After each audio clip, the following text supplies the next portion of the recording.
தூத்துக்குடி ஈனா மாமணி ஆட்சியில் Marxist communist நிதியளிப்பு கூட்டம்.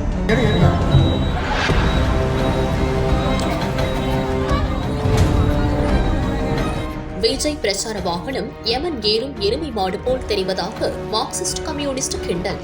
அவர் பிரச்சாரம் பண்ண போற வாகனம் வேணு முதல்ல வருதுங்க. முதல் நாள் எனக்கு என்னமோ அதை பார்த்தா எமன் எருமை மாடு மாதிரியே தெரியுது. அந்த வாகனத்துக்கு வெடி போட்டு விசில் ஊதுறாங்க.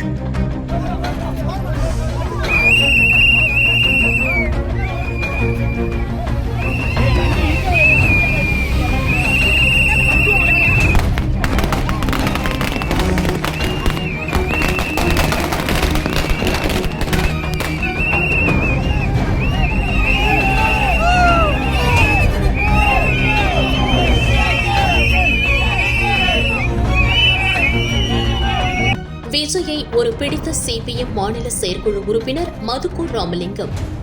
விஜய் 1% மட்டுமே ஓட்டு வாங்குவார் என அவரே ஒப்புதல் வாக்குமூலம் அளித்ததாக பிரச்சாரம்.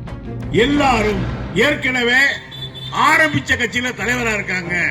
என்ன மாதிரி தனியா கட்சி ஆரம்பிச்சு 1% ஓட்டு வாங்குற தில்லு உங்களுக்கு இருக்கா?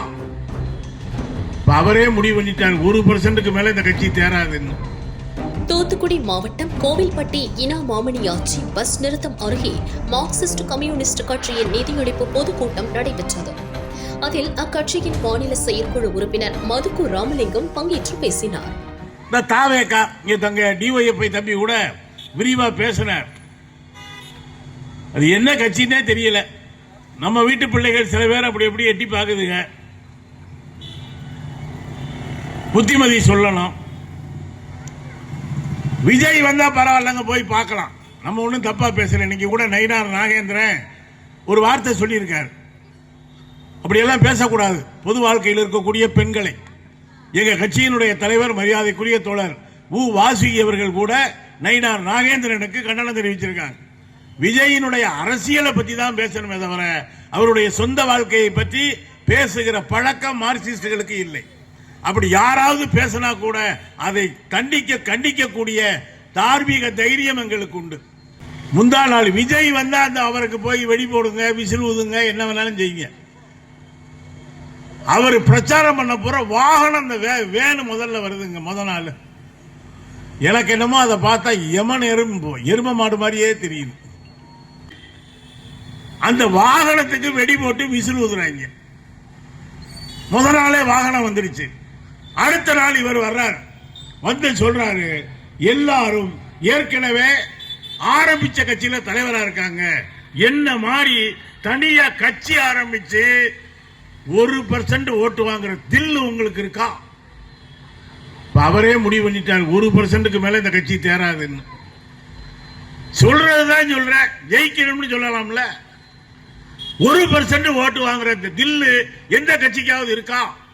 எனக்கு தெரிஞ்சுங்க, கட்சிக்கே கால் ஷீட் கொடுக்கிற ஒரே தலைவர் அவர் தான். அப்புறம் கடைசியா கோட்டையை பிடிக்கிறேன்னு எந்த கோட்டையை பிடிக்கிறான்னு பார்த்தா கடைசியா அந்த இத்து போன செங்கோட்டையை பிடிச்சிருக்காங்க. செங்கோட்டையில அவர் இங்க போனாரு, அங்க போனாரு. அவ்வளவு பெரிய சீனியர். ஒரு காலத்தில் ஜெயலலிதாவினுடைய சுற்றுப்பயணத்தையே வழிநடத்திய செங்கோட்டையன் இப்ப புஸ்லி ஆனந்துக்கு பின்னால நின்றுகிட்டு இருக்காரு. அவர் சொல்றாரு, நான் வாழ்க்கையில என்ன செய்யறதுன்னு தெரியாம தகச்சுக்கிட்டு இருந்தேன். விஜய் தான் எனக்கு வாழ்க்கை கொடுத்தாரு. இது ஒரு நாடக கம்பெனி மாதிரி ஓடிக்கிட்டு இருக்கு. ஒரு படத்துல தாங்க பஞ்சு டைலாக் பேசுவாரு. ஒரு தடவை நான் முடிவு பண்ணிட்டா என் பேச்ச நானே கேட்க மாட்டேன். ஏன் தம்பி நீயே கேட்காத பேச்ச நாங்க ஏன் தம்பி கேட்கணும்? ஒரு தடவை முடிவு பண்ணிட்டா அவர் பேச்ச அவரே கேட்க மாட்டாராம். இப்படி பஞ்சு டைலாக்கா எழுதிக்கிட்டு வந்து ஆவேசமா பேசுறதெல்லாம் அரசியல். ஆனா இன்னைக்கு அந்த கட்சி என்பது தேர்தலில் நிற்கிறது. எல்லாருக்கும் ஒரு திரை நடிகர் இருக்கக்கூடாது, தாராளமா இருக்கலாம், அதெல்லாம் பிரச்சனை. ஆனா நீங்க என்ன சொன்னீங்க விக்கிரவாண்டி பொதுக்கூட்டத்தில்? திமுக எங்களுடைய அரசியல் எதிரி, பாஜக எங்களுடைய சித்தாந்த எதிரின்னு சொன்னீங்களா இல்லையா? நேற்றைக்கு சேலத்தில் நடந்த கூட்டத்தில் கூட திமுகவை பார்த்து ஸ்டாலின் சார் ஒரு கூட்டத்தில் அங்கிள் அப்படின்னாரு. எல்லாரும் திட்ட உடனே ஸ்டாலின் சார், முதல்வர் சார் அப்படிங்கிறீங்களே, சார் சாருங்கிறீங்களே, ஏன் இந்த பிஜேபி கொண்டு வந்த எஸ்ஐ யாரை பத்தி ஒரு வார்த்தை பேசலாம்ல? ஒன்றிய பட்ஜெட்ல இந்தியாவுக்கு எதிராக இவ்வளவு வஞ்சகத்தை மோடி செய்கிறாரே, ஒரு வார்த்தை பேசியிருக்கலாம்ல? ஏன் எழுதி கொடுத்தவர் எழுதி தரலையா?